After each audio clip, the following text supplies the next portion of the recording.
Kakor vidite, danes ne sedim v tamiču, ampak v kabinetu.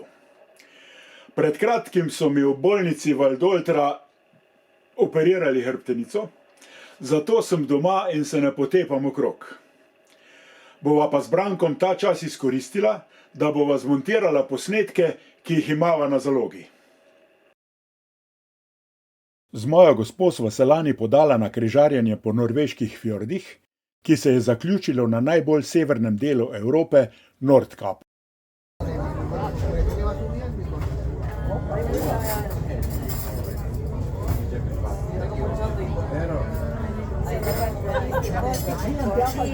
Kjerkoli smo pristali, je bilo vreme večinoma lepo, toda Severno morje je tu in tam le pokazalo zobe. Na poti nazaj smo se ustavili v tretjem največjem mestu Trondheimu, ki ga obiskujejo trume turistov, saj je tam kaj videti. Ljubitelji tramvajev pa v Trondheim pridejo tudi zaradi njihovega tramvaja.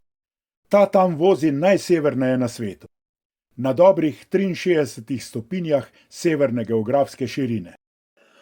O tramvajih ne vem ravno dosti, zato zelo pogrešam pokojnega prijatelja Tadeja Brateta, ki mi je pri tirnih vozilih pomagal pri scenarijih. Navadno me je ob tem takole prijateljsko zbodel. Le pošli mi tisti svoj polizdelek, ki si ga pripravil, ti ga bom malo spravil v red, da se ne boš blamiral. No, tokrat sem se moral znajti brez njega.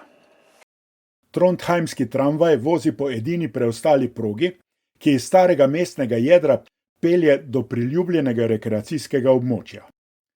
Ljubitelji tovrstnih vozil boste še posebej veseli muzeja, v katerem lahko spoznate zgodovino tega prevoznega sredstva. Malo potem, ko smo kupili karte, se je tramvaj pripeljal. Aktualne dvodelne enote na 3 vozičkih, od katerih sta prednji in zadnji pogonska, bi lahko obravnavali kot starodobnike, saj so stare že 4 desetletja. Po progi redno vozi 6 enot, 7 pa je v rezervi. Za redno obratovanje zadoščajo 4 enote, saj proga ni dolga niti celih 9 kilometrov. Vstopili smo v tramvaj številka 93 in na naše presenečenje ugotovili, da ni nobene gneče. Na zaslonu smo sledili, kateremu postajališču se približujemo, in prebrali tudi naslednji 2.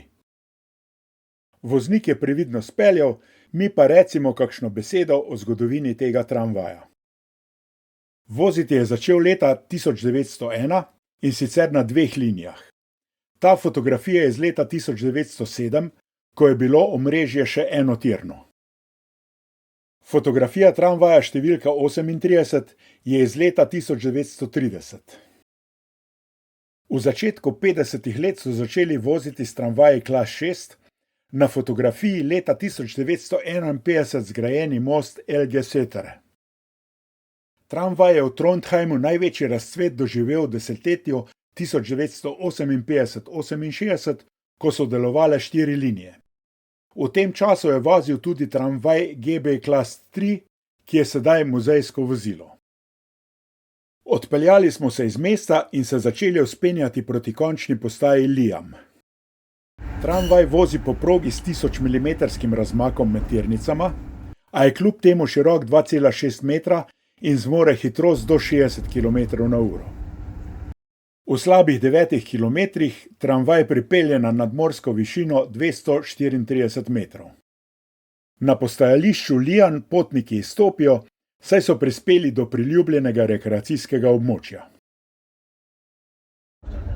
Od tam se začne spust skozi naselje družinskih hiš. Navzdol se večkrat odpre pogled na tradicionalne lesene hiše. Pripeljali smo se do remize in muzeja, ki pa jo žal nismo imeli časa obiskati. Sledi daljši dvotirni odsek, kjer se tramvaji lahko srečujejo. Spodaj leži Trondheim, v katerem živi več kot 200 000 prebivalcev. Tam srečamo muzejski tramvaj, ki ga je za svoje potnike najela ladijska družba. Poglejmo še nekaj njegovih tehničnih podatkov.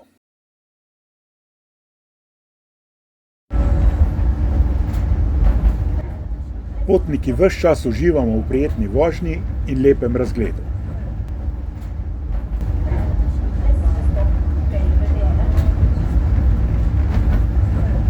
In že smo na končnem oziroma začetnem postajališču.